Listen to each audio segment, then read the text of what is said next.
You are right up my street. Oh, you can't make me choose. Igo by Toyota sponsors T4. Fuck me, Lee Ryan's 13. I remember we couldn't remember the word for table. This is Your Welcome America, the podcast that explains what the bloody hell Brits are banging on about. In every episode, we translate British pop culture for America And American pop culture for Britain. You're welcome. I am Ben. I am Fraser. Fraser Light Razor. Hi, babes. Hiya. So we're both a little husky and croaky today because we had a fun evening, didn't we? We did have a fun evening.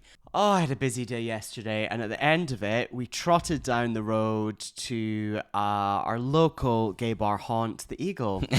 Haunt is definitely the right word. I do feel like I haunt that place. I actually went there twice yesterday. I also loved, as soon as we arrived, we got there, just before 9? As soon as we arrived, we bumped into someone we knew, of course, who'd been there the night before and lost his wallet. Oh, yeah.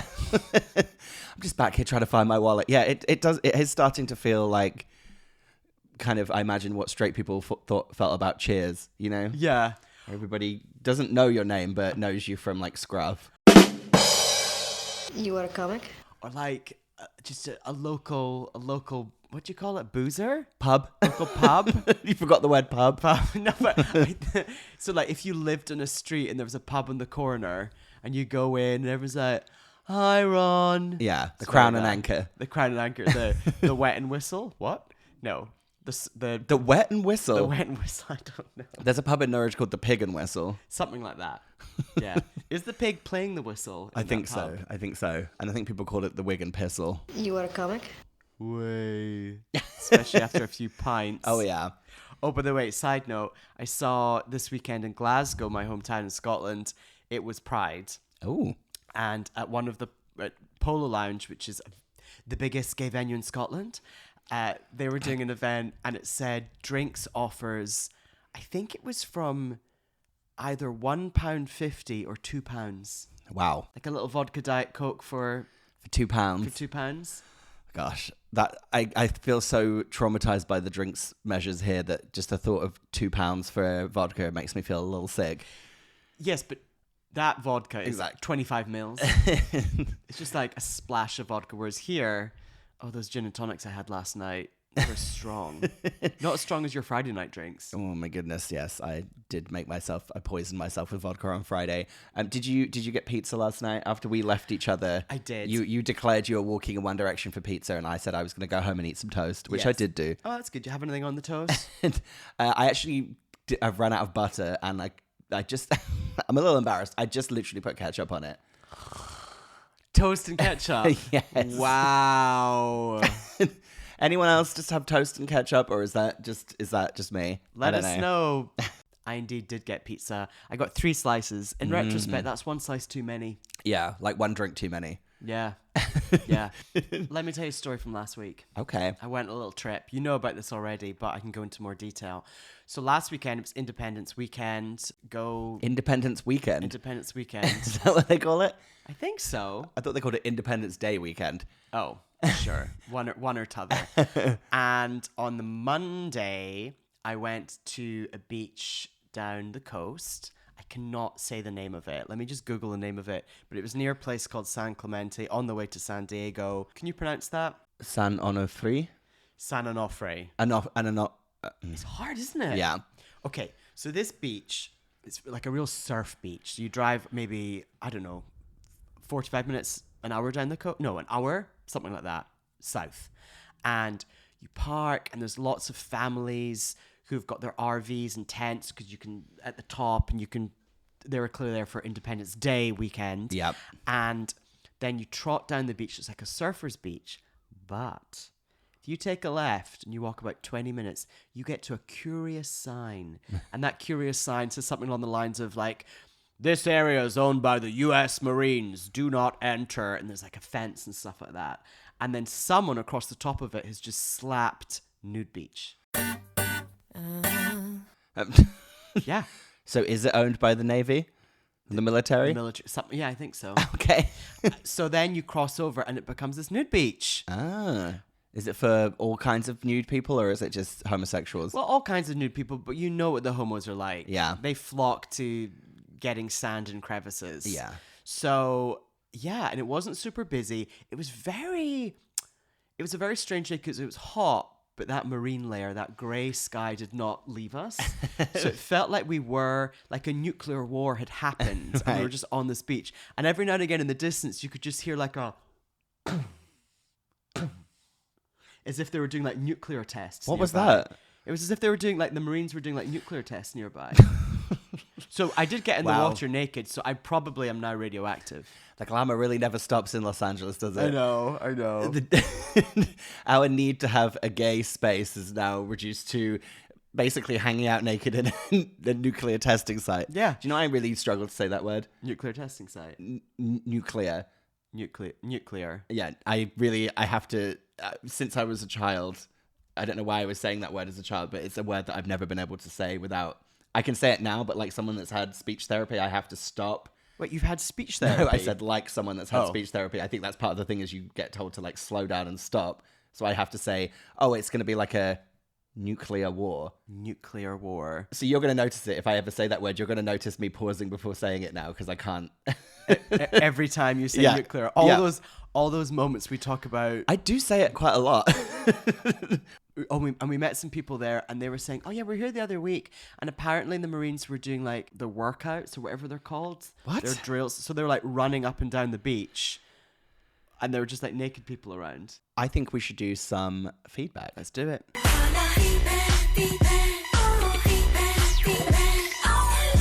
Okay, so we have some feedback from our listeners. As ever, if you want to get in touch, go to our Instagram, You're Welcome America. You can email us at... You're welcome, americapodcast@gmail.com, and that's the letters UR, not YOUR. And you can also rate and review us on Apple Podcasts. We haven't had a rating reviewing for a while, ever since someone gave us, it's all 5 stars, and then someone gave us a 3-star review.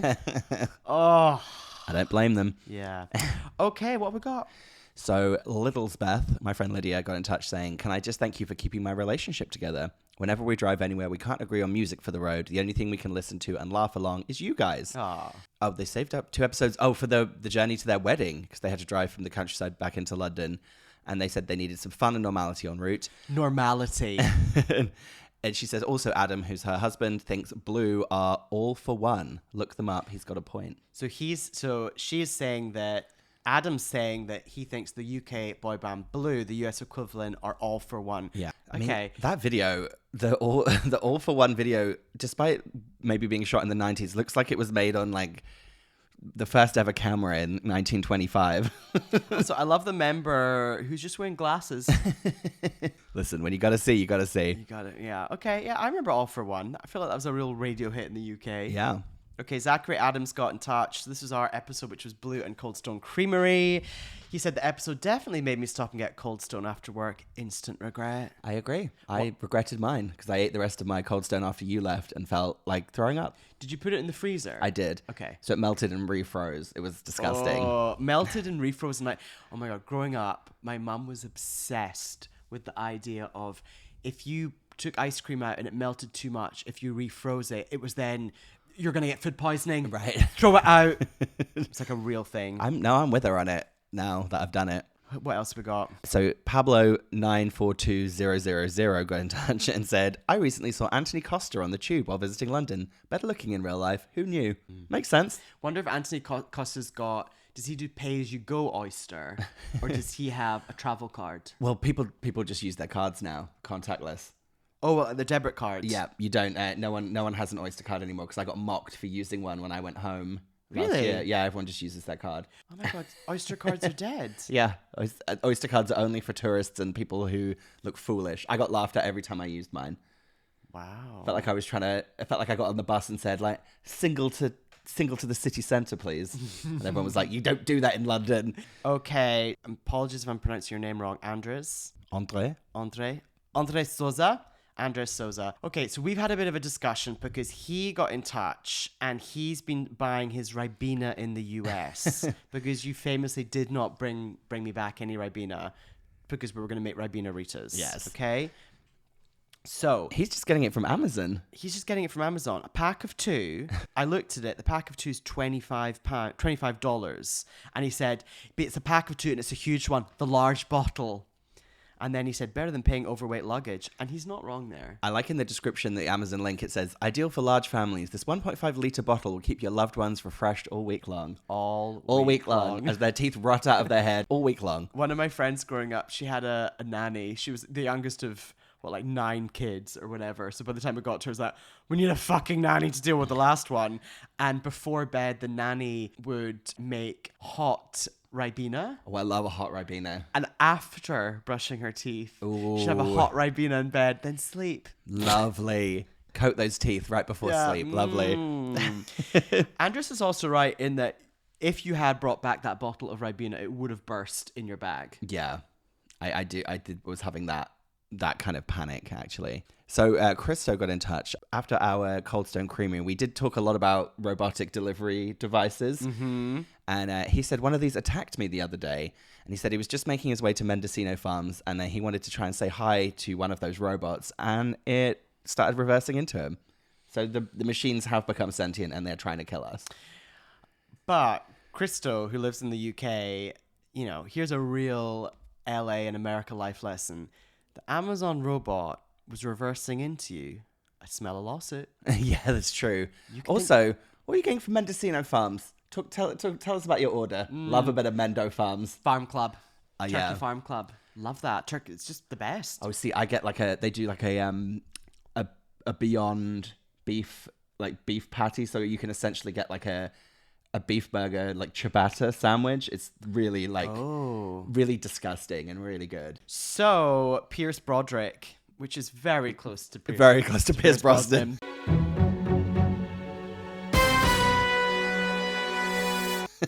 Pierce Brosnan has got in touch and he said, an Una update from Pride in Dublin. She came on stage in a Pride leotard with dancers. She did Up, Issues, All Fired Up and Ego. Great selection. At one point she said, the rest of the Saturdays aren't here, so help me sing this one. She then did a costume change into a cowboy outfit and did Man I Feel Like a Woman and whatever her new single is called. She had a male backing singer for this part, also dressed as a cowboy. She looked absolutely stunning in person with amazing hair, and then no acoustic guitar covers, sadly. Oh, makes sense for Pride. I guess no one wants to sit down and hear that. But if she did do Issues, so why didn't she do that with the acoustic guitar? Yeah. Also, it's very simple also to fake a power outage. Okay, Andy Venn commented. Andy Venn, who's verified on Instagram, so this is legit, this comment. I think it's Andre Sosa. Is it Andre Sosa again? Yeah, Andre Sosa's been busy. He has. He said, Croydon, that's the UK equivalent to Encino. And I like that it was posted on an episode where I don't remember what we were talking about, but he's not wrong. He thinks Encino is Croydon. Wow, podcast nemesis Michael's going to have a lot to say about that. Yeah, balls in your court there, Michael. Right, in your what's tennis going court on? in Encino. Then a friend of mine got in touch, and she'd been listening to kind of a few back catalogue episodes, and she fell down a wormhole of Tonight Josephine. Remember when I went home and the whole episode was us talking about Tonight Josephine? She said that she found this review that she really enjoyed. And so just a quick reminder, Tonight Josephine is a very neon splattered, fun chain bar in London. Sunday fun day brunch spot. Yeah. So she found this review and she basically, I'll read her comments afterwards. So Manuela gave Tonight Josephine in Clapham 1 star a month ago. She said, I ordered 2 white wines for friends and the barman poured them and left them in the middle of the bar and did not bring them over to me after I paid. I don't think that's something that people do in London. I thought it was rather odd and quite rude. She had to walk back to the bar, move bar stools to get drinks. And then this is the best part. My friend ordered shots and said they tasted quite bland. The cocktails did not seem to be high quality or well made. My friends liked the place, but I left early. And what my friend was really obsessed with here is this friend that was ordering shots and expecting them to be and wanting a flavoursome, delicious shot. Yeah. What is that? Because there's a distinction here. In the US, they do shots sometimes are or shooters are flavoured little mini cocktail things that taste nice. Yeah. So maybe this person was from America and was like, oh, I'm going to order a shot. And they literally gave them a shot of vodka. Right, we're looking at the we're in the fucking Tonight Josephine website. I was going to look at the drinks menu because maybe they do like a syrupy shot or something. There's a lot going on with this color scheme. Oh, I kind of like it. Yeah. Oh, there's a drink called Girl on Fire. Did you see that? I'm scrolling past Shooters. Okay, here we go. Oh God. Oh my God. No, look at well, yeah, Tequila Rose. But no, they do shooters. They do a jam donut, a spring bok, a flatliner, a brain hemorrhage, a blowjob, a lemon drop, a kamikaze, an Irish frog, a jellyfish. Oof. Oh, what's the flatliner? I can't cook any of them. I used to drink flatliners. What is a flatliner? They also have a birthday cake flavor liqueur. Oh my God, why did I used to drink this? A flatline shot is made from Sambuca, tequila, and Tabasco served in a shot glass. I used to drink that. My brother used to make me do them when I was like 18. Do you know what? That does not sound bland. That sounds the opposite of bland. Yeah, I was going to say, I think Manuela's friend did not order a flatliner. Right, as ever, if you want to get in touch, do give us a shout on Instagram. Get in touch on our email. Don't reach out to us personally. Although I did just read one that was reached out personally, so was it? Oh, yeah. wow. It's hard. It's hard. We never remember. Okay, fine. Give us a shout, and please rate and review us on Apple Podcasts.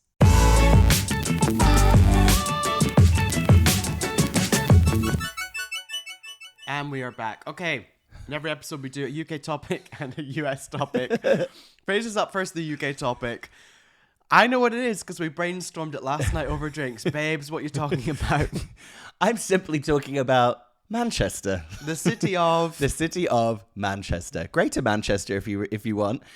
So let me just give you a little light overview of what Manchester is. It's a city and a metropolitan borough in the county of Greater Manchester, England. Population of 552,000. And it's bordered by the Cheshire Plain to the south and the Pennines to the north and the east. So basically, I am going to be talking about the city of Manchester. First of all, it's important to note geographically where Manchester is, even though I just did it there. We're saying for our US For our US listeners, it's what we would consider to be up north if you're from the south, but it's actually not that northern. It's just above kind of the Midlands, right next to Liverpool.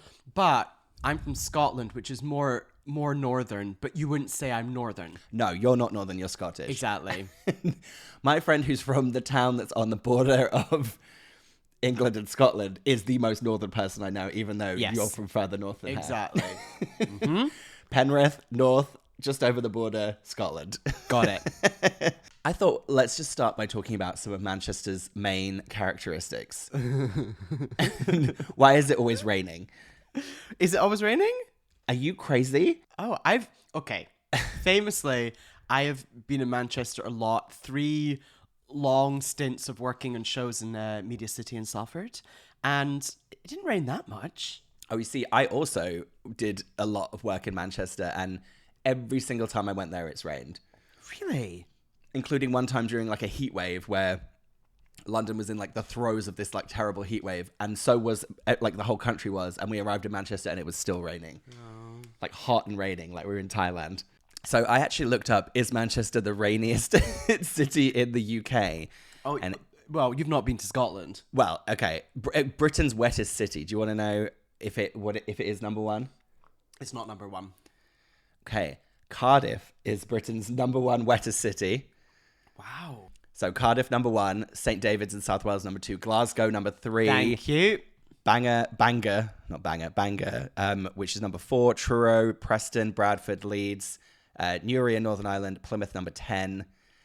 Yeah, Manchester's down at number 15, and then Salford is at number 16. I still think that's pretty high. I knew my Glasgow was going to be high up there.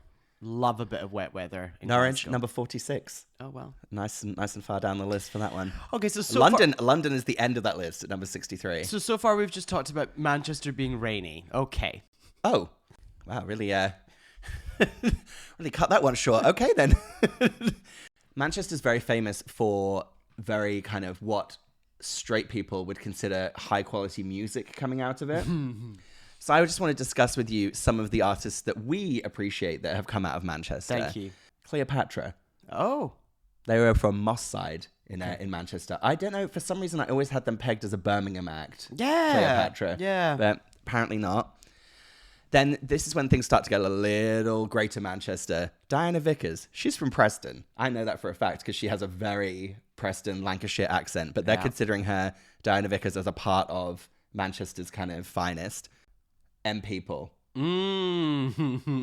Very important piece of Manchester musical history coming out of there. Also, not for us, but the artist just simply called James. Forgot about him. James. So, Misha B. Misha B. I'm really determined to not mention any of the people that people want us to talk about from Manchester, so we will not be discussing that musical artist that I just pointed to there. He pointed at Morrissey. No, Entrance of Set You Free fame. That's fun. Lisa Stansfield. That's good. I've been around the world and I bet Laura York loves Lisa Stansfield. Well, she was on my mum's all-woman cassette tape that I talk about all the time. I can sense that. Hi, Laura. And the Ting Tings. One of the big features of Manchester is gay nightlife and kind of gay activity. So obviously it has a very strong gay kind of neighborhood, one street called Canal Street. I just wanted to ask you, what are your experiences of Canal Street in your time? I've had a lot of fun going out in Manchester.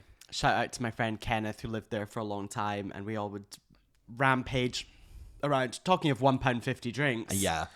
And but actual Canal Street, remove the C, Anal Street. You are a comic?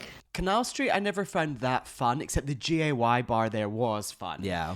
But there were clubs and things away from it that were really good. Yeah. But the very best time I ever went out in Manchester, there was this club night called Pop Curious. Ooh. Is that here? No, I think it's in the UK, yes. And they threw a party where it was like being in someone's attic. And you just went up and everyone was like, hiya, welcome. And the music was phenomenal. I still follow them on Instagram, and they often post their playlist. And they'll play stuff like Girls Aloud on the Metro. Oh, right. Or like a very specific, if they're doing Spice Girls, they're not going to do Wannabe. No, they'll do Bumper to Bumper. Well, they'll do Say You'll Be There. Okay. It'll be like... Not One of These Girls.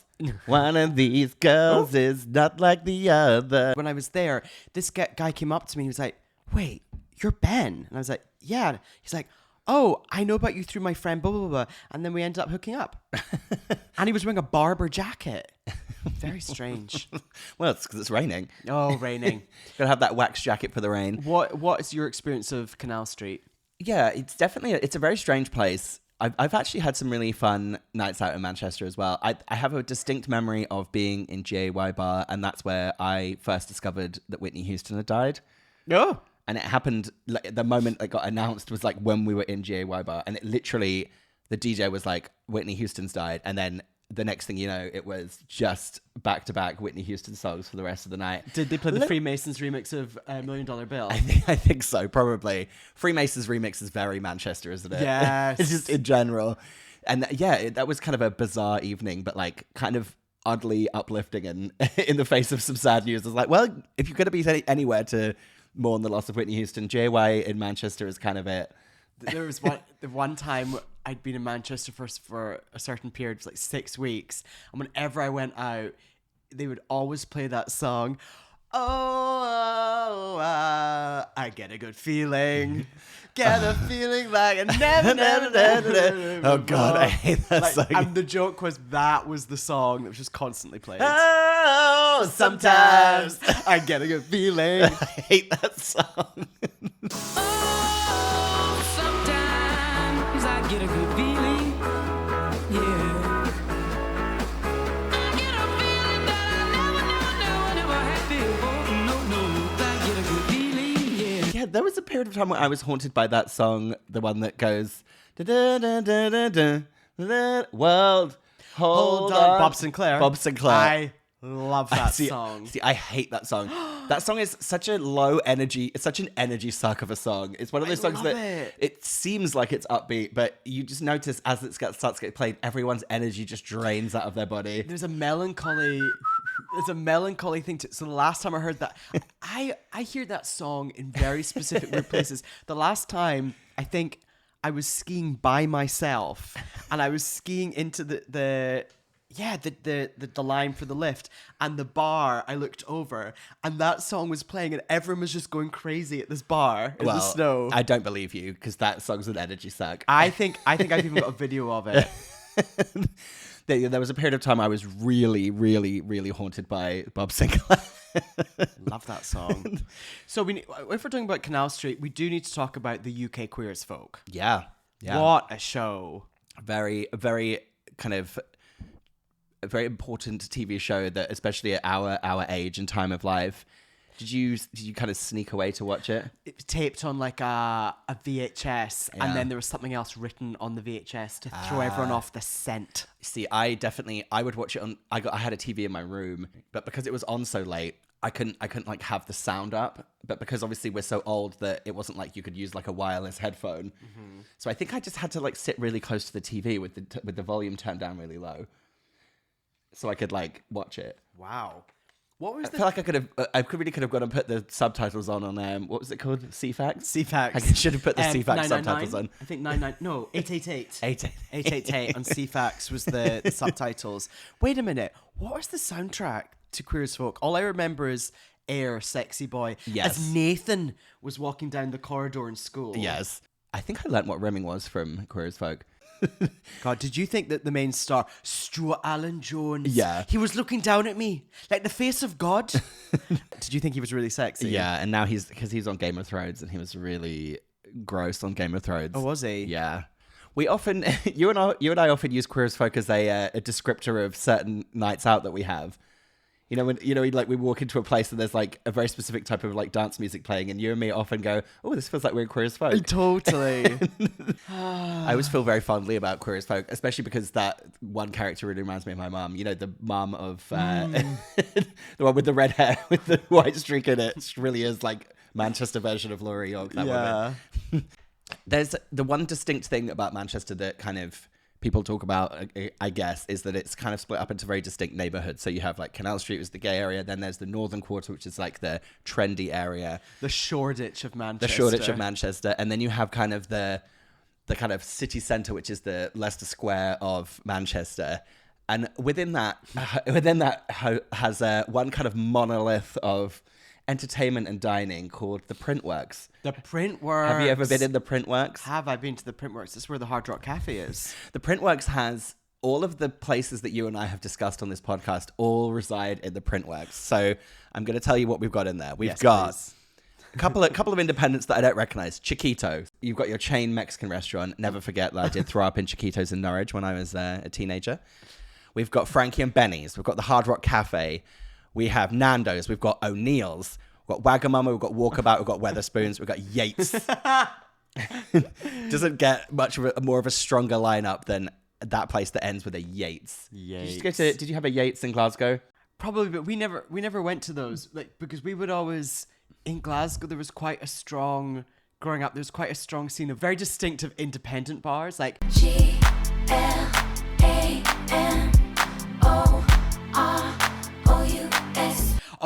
you're going to go to Lab tonight and we'll do shots from Test tubes. tubes. It's like stuff like that going on. Look at how they describe Yates on this website. A high street pub with a party side. Ooh, I mean, she's they're fun not, and flirty. they're not wrong. I see a subway tile. Yeah. A Walkabout. Can we talk about Walkabout for a second? I don't think I've ever... Are you telling me you never went to that Walkabout on Embankment? In London. Where was the walkabout in Embankment? I don't remember Literally, that. you would come out of like Embankment. Oh no, you come out of, do you remember Temple Station? Yeah. You would come out of Temple Station and turn right, and there was a Walkabout like just next to it. Was that the kind of place where you'd meet someone before a night out or something? Absolutely. Yeah. It would be like, because it was cheaper at Walkabout. Walkabout was a very strange, it's definitely the Outback Steakhouse of the UK. Oh, 100%. Which is also, you know, in the sense of not actually owned by, run by, or thought about by Australian people, but technically an Australian bar. But all of the Walkabouts in London is where they would host like Australian group gatherings, and South African like people would gather in Walkabouts as well. It just became like it like the branding actually worked, and Australian people ended up going there, and then by default, so did South African people. So if you're going to be dining in the Printworks, which one of these places would you choose? I have to say this still image for O'Neill's is really quite something. A warm looking glass of white wine, and then what appears to be Some sort of creamy jizz on a pizza. Some jizz pizza slice, and that pizza looks doughy as fuck. It does. It looks underbaked. I'd either go to the Nando's. I would do Nando's or There's simply Awaga's. there's simply a bar and restaurant here just called Florida. Is that? Oh, is that a P? Florida. Oh, it's Brazilian, yeah. I remember some friends went to uni in Manchester, and I have to say, going to uni in Manchester was so cool. Oh, yeah. That was like, I remember visiting being like, why am I not here? Yeah. Like, everything's happening. It was like a dream student place. One of my favorite facts about Manchester is, so there's this hotel, like the fancy hotel, one of the fancy hotels in Manchester, and I think it's a Hilton, but it's super, super tall, and then it's got a grate at the top. And I would always meant to go, like, oh, we should go for like a cocktail at the top because the view's really good. But my friend always said whenever it was windy at the top, well, the whole building would like move, and then wind would just whistle through the top of the building. That's horrible. Love that fact. Also, big news for Manchester. Don't look at what I'm Googling. Don't look. And you can now look. Manchester Soho House. God. You've really lost grip of the amount of Soho houses you've been able to visit in the UK since being over here. Too many of them have popped up, haven't they? Ever since, one opened in Balham. What do Malibu, Mumbai, Mayfair, and now Manchester have in common? They're all home to Soho House, a Swish members club. I'm seeing the word swish and swanky in this description. Oh, swanky. What is that going to be like? I did actually do a bit of thinking and a bit of research about thinking of the US equivalent of Manchester. Okay. Does anywhere pop to your mind? Or do you want me to start going through? I have two options that I'd like you to help me choose between. Okay, so here's the thing with Manchester is it is big, it is bustling, there's lots going on. It's not the capital. Yep. So is it a Chicago? So, out of my two options, I do not have Chicago on my list. Okay. So I found kind of from like the kind of classic industrial kind of comparisons, I got Pittsburgh. Okay. So Pittsburgh, was like a steel town, and Manchester was like a mining town. Okay. So I felt like there was kind of a similar thing to that. But then I started thinking about more general stuff, and I thought everyone has a very specific accent in Manchester. Can you do one? No, I can do like I do like a generic northern accent that I think I've always been told ends up in Leeds. Okay, yeah. But there's a very specific regional accent, and then I thought, okay, well, I need to find somewhere that's got that, somewhere that's big and sprawling and bustling, like you said, but is not like necessarily, not the Los Angeles and New York. Then also you mentioned university, like a big student town. Yeah. And I thought, and also really cold weather. Boston? I thought Boston, Massachusetts. And I was even looking up, like, does Boston have like a gay area? And it has a specific gay area. Everyone in Manchester is really fun and also slightly terrifying. And I think of Boston as a city of people who are like kind of wild and fun and a little bit scary. The strong gay element, I don't think you have in Boston, but a quick ferry ride from Boston and you're in P-Town. Exactly. Which is if you were ferrying across the canal to Canal Street. Exactly. So P-Town is Canal Street. Yeah, exactly. Perfect. So yeah, that was my thought. So if anyone has a different thought, please let us know. But I am saying, and we are saying, that the US equivalent of Manchester is Boston. You're welcome. You're welcome.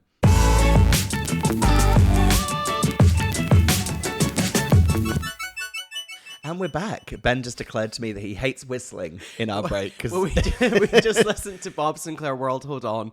A great song. I hate whistling. Yeah, and then we found that other song, Feel the Love Generation. Oh. Do you know what it is with whistling? It's, I don't want to hear your forced cheerfulness.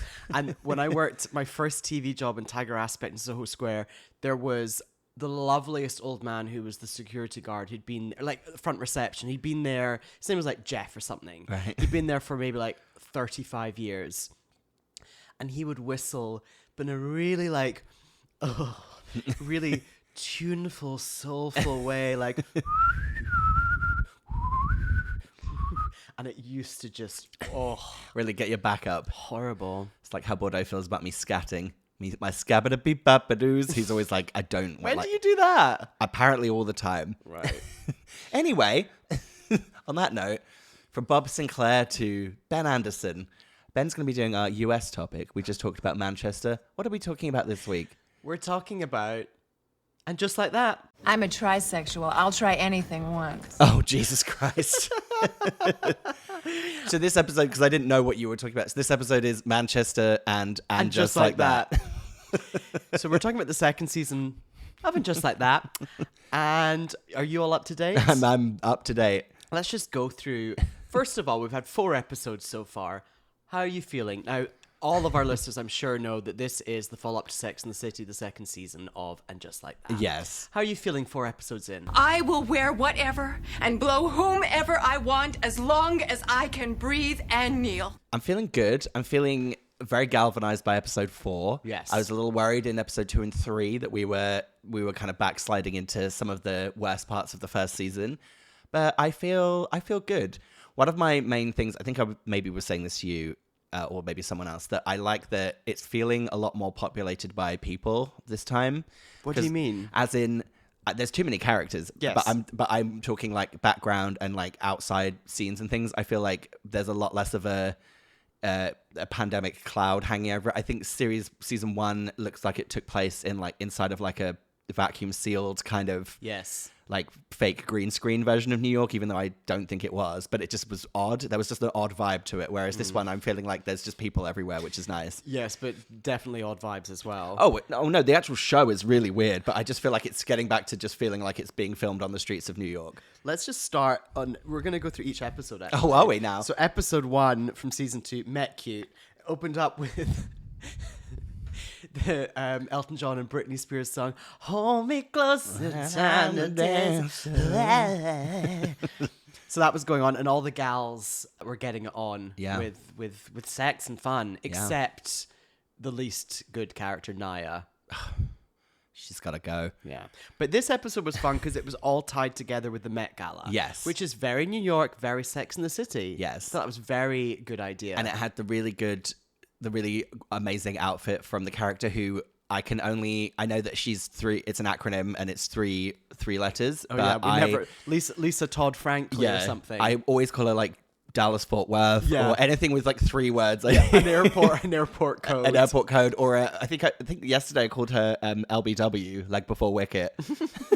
What? It's a cricket term. Oh my God, I don't know. TMJ. Just anything. TMZ. Why am I talking about her? Oh, yes. So, whatever her name is, she had an amazing Valentino Met Gala look. And that was a really fun moment when they couldn't get in a cab.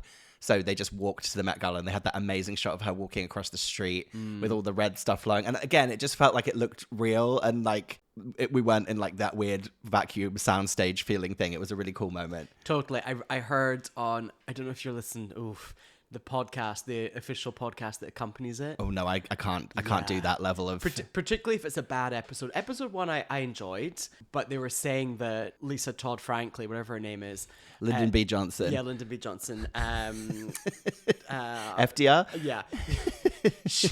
that headpiece she was wearing was really uncomfortable, and when she took it off, it was like she was Hellraiser. She had like almost dots all over her face. That's fun. But that episode was very enjoyable. I mean, you've said it before to me privately. Yes. That Charlotte really stepping up her game this season. I've been declaring left, right, and center that she's the heart and soul of And Just Like That. Mm-hmm. She feels like the kind of the anchoring. Even though Carrie's meant to be the anchor, I feel like Charlotte is now the anchor of the show, and they can't fuck with Harry and Charlotte. No. There's all kinds of things can happen to them in their lives, and that's fine. They absolutely cannot and will not and should not ever fuck with Harry and Charlotte. They are the best. Yeah. And if they do something with their marriage, I'm going to be incredibly upset. And also, Harry, turns out, he's the best one. Yeah. Out of all the men, he's the best one. I love him. Although, we'll get back to Steve in episode 4. So famously, in this episode, she has a SJP, Carrie, she has a mishap. Her Met Gala outfit's not going to fit. God, if only she had something else to wear. I I think I maybe have something. Oh, God. That stupid bird head thing. Well, the wedding dress. Yeah, and that stupid... It's a bird. I loved them bringing back the wedding dress. Yeah, no, I did too. I thought it was a great... They do a really good job of keeping all of her clothes and like bringing them all back and having them in that closet and stuff. I saw that from the first season that they... And the movies, I think, where I've read like articles where they have the certain pieces like hanging in the background that you can see from old episodes, which I think is really cool. And also, if they were the only time she would wear that dress again is to the Met Gala. Yeah. So, yeah, I enjoyed that a lot. I don't believe in the Republican Party or the Democratic Party. I just believe in parties. Right, episode 2, it was called The Real Deal. Is this the one where Miranda was just on the beach a lot? Let me have a look. It's this is the one all about Charlotte's daughter selling all her clothes on that website. Yes. Tony Danza features. Oh, yes. Because he's Che's father in the TV pilot. It's all happening in this episode, but kind of nothing. This is that episode where all the phone calls start to happen. Yeah, there was a lot of FaceTime and phone calls happening. This is also the episode where Carrie had that bag that was a pigeon. Yes. And she just popped like a piece of gum out of that pigeon bag and put it back. And you're right, this is the episode where Miranda's on the beach. Yes, and there was just everything of Miranda on the beach was just a little bit too long, wasn't it? Just like remember there was that scene where she's like climbing out of the beach and we've just watched her like climb like a sand dune for like a really long time. June. A sand dune. Sand dune. June. Sign up. June's gonna climb up the sand dune in June with the June gloom. And where her shoes are from. June. Oh my God! I remember a friend of mine in school didn't get a job in June because they told her that she kind of came across as like too miserable. She was. Okay, literal June gloom. Yeah. Well, I'm done with great love. I'm back to great lovers. Okay, let's whisk to episode 3, chapter 3. Now, this was a strong episode in that it was all about Carrie doing her audiobook of the book which is all about Big's death. What's up? I've just remembered the thing that I absolutely despised from episode 2 was the whole plotline of Carrie not wanting to read the ad for like a vaginal product, and essentially basically bringing down a whole podcast network and making like thousands of people lose their jobs. And then the episode ended with her being like, and just like that, I freed up my Wednesdays. And I know it was about her having sex with that guy, but it was also like, and just like that, I tanked a podcast network and I get to have a day of nothing to myself again. I was like, I don't think we need to be taking work off of your plate, Carrie. Let's be adding some days on, shall we? So in chapter 3, this is the episode where... I feel bad. I haven't really mentioned Seema much so far. Love Seema. Yeah, she's great. Her Birkin bag gets stolen. Yeah. It's very odd. And then she just finds it dumped. She finds it very visible under a bush. Yeah. That was a little strange. Under like a prop bush. Yeah. Bit odd going on. But this is the episode where the MILF list is going on. Oh, yeah. This feels like a classic Sex and the City storyline. So Lisa, let's just call her Lisa because we don't remember her full name. Lisa? LTJ. LTW. She and Charlotte find out that there's a MILF list at school of all the mums. And they want to know where they are on it. Yeah, that was a fun one. I like that. That feels very... old school SATC. I like Dallas Fort Worth. I think she's a really strong addition to this show. Like she makes so much sense. Like in every scene that she's in, I'm like, oh yeah. And I like her solo scenes, even though her documentary film making is handled in a ludicrous fashion. In the last episode, she said something completely wrong, where she talked about her documentary going into the Tribeca Film Festival, and then she went, so I've got to go back and do some like polishes and clearances. I don't think you could submit something that's not... Can you submit something to a film festival with uncleared footage in it? No clue.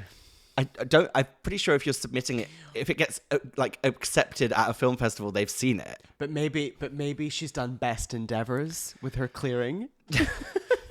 Don't use TV terms with me. Sunny Jim, best endeavors. But also just polishes in general. I'm like, I don't think you can... You can do tweaks and stuff. Can you? I'm sure. Also, there's a lot of her doing her own editing in her closet on the Avid, but then also talking about an editor. So I'm not sure is she the editor? Which is fine, but also if not, and she has an Avid, is an editor coming in and having to work in her closet? Look, all I know is I don't want to see a frame of that documentary. No, I don't. What's it even about? Who the fuck knows? Episode 3, Chapter 3. We also get this is Che filming their pilot. Oh yeah, I like the writer that's kind of that Che is trying to get their kind of whole personality through Che's scenes. I think they're really funny. They were screaming at the warm up who's misgendering them. I thought that was really funny. It's they. We also get one of our old favorite characters back, Bitsy Von Mufflin. Oh, yeah. Hi, girls. Lovely to see you, girls. Love Bitsy. So she has a real heart-to-heart with Carrie about being widowed. I thought that was like a beautiful scene. Yeah, it was lovely. It's nice when they give the kind of the wackadoo characters like a moment of grounding in reality, because then in episode 4, Bitsy really goes off.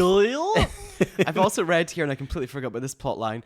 Miranda considers a tattoo to reflect her new life, then chooses her initials MH to affirm who she always has been. Who she's always been? Yeah, this is all. Everything with Miranda in Los Angeles on a satellite crew was a little strange. It's been quite jarring. Yeah. Get her back. But luckily, at the end, Brady calls her in crisis, so Yeah. she has to fly back to New York. And the episode ends with Carrie and Seema mingling with Australian rugby players. And the final line, and just like that, I got COVID. I think I've laughed the most at any line in the show and just like that, I got COVID. That made me laugh. It was so bad that I thought it was the funniest thing I've ever seen. It was bananas. It was, yeah, it really was. COVID, I can't believe COVID was a plotline of that entire episode. It was so strange. Of her pretending to have it, then her getting it, her talking about it constantly.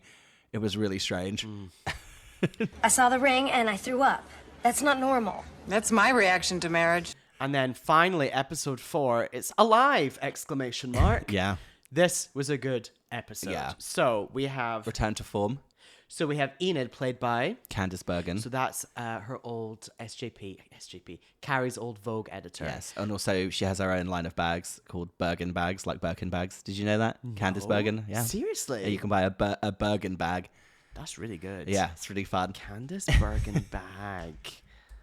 Bergen bag. Let's have a little look. Bergen bags, there they are. I really enjoy... From one old bag to another. Is that what it says? Yeah. It's really good. I really enjoy a certain point in culture where Candice Bergen played a snobby rich white woman in like multiple different films. So she was in like Sweet Home Alabama, right? Oh, I never saw that. Yeah, she's like an uptight politician who's like Reese Witherspoon's like love interest's mom. So she always plays like someone's evil mom or boss. So she's the evil editor in Sex and the City. She was in Sweet Home Alabama, and then she's also, isn't she the bad guy in Miss Congeniality as well? Oh, I think so. Yeah. She had a real solid run of just playing frosty, like old white women. It's really fun. So their relationship is fun, Carrie and Enid's, because it's always been a bit off and a bit awkward. Yeah. So this is the episode where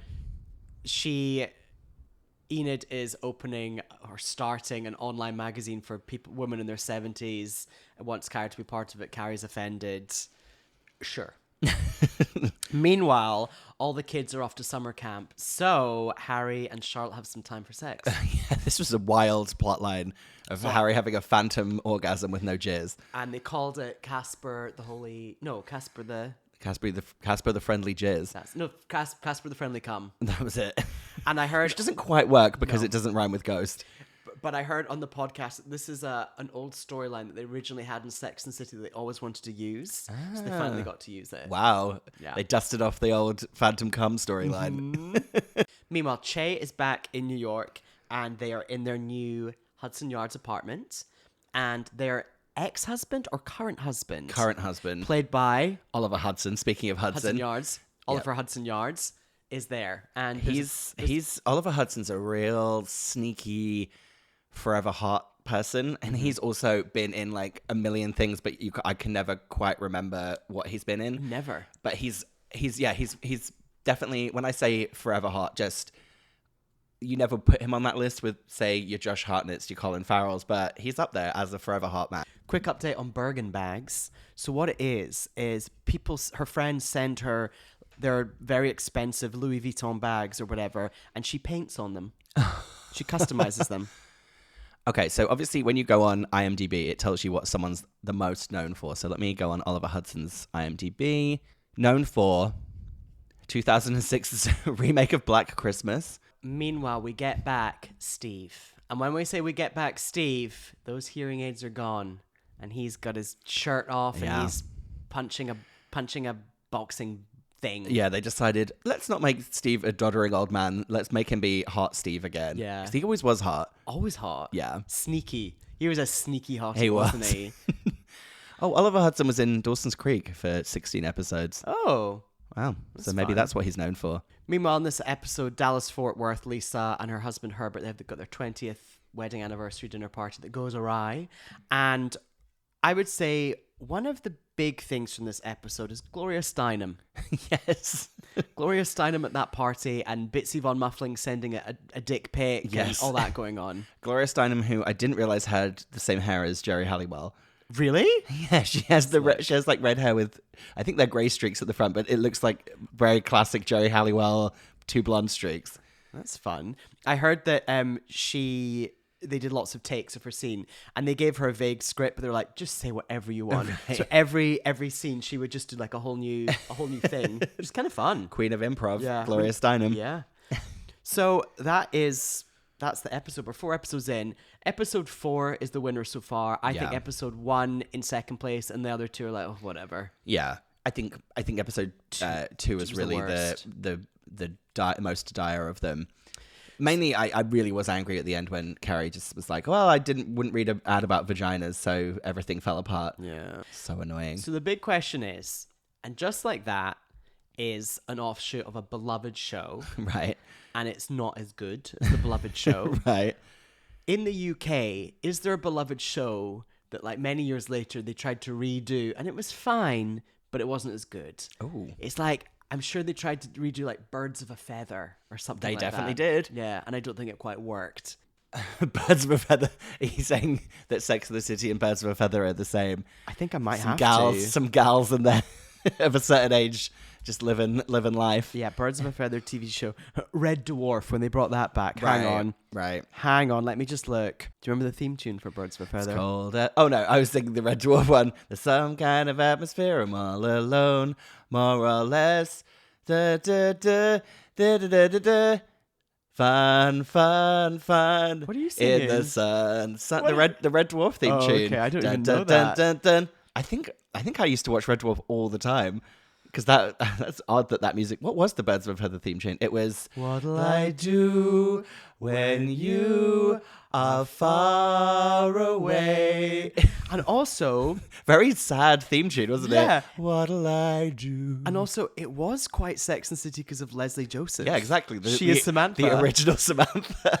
Oh my God. So yes, so Birds of a Feather was originally on from 1989 to 1998, and then they brought it back from 2014 to 2020. Oh my God. Yeah, it really is the... Oh my goodness. So... What was that famous scene that everyone thought was really funny of Leslie Joseph? Is it her performing like a virgin? So we've just watched Leslie Joseph perform like a virgin. It's pretty solid. So the UK equivalent of Just Like That is the reprise, the reboot of Birds of a Feather. You're welcome. You're welcome.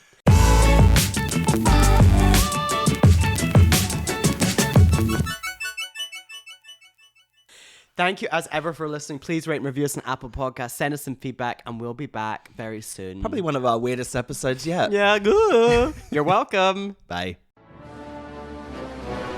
You are right up my street. Oh, you can't make me choose. Igo by Toyota sponsors T4. Fuck me, Lee Ryan's 13. I remember we couldn't remember the word for table.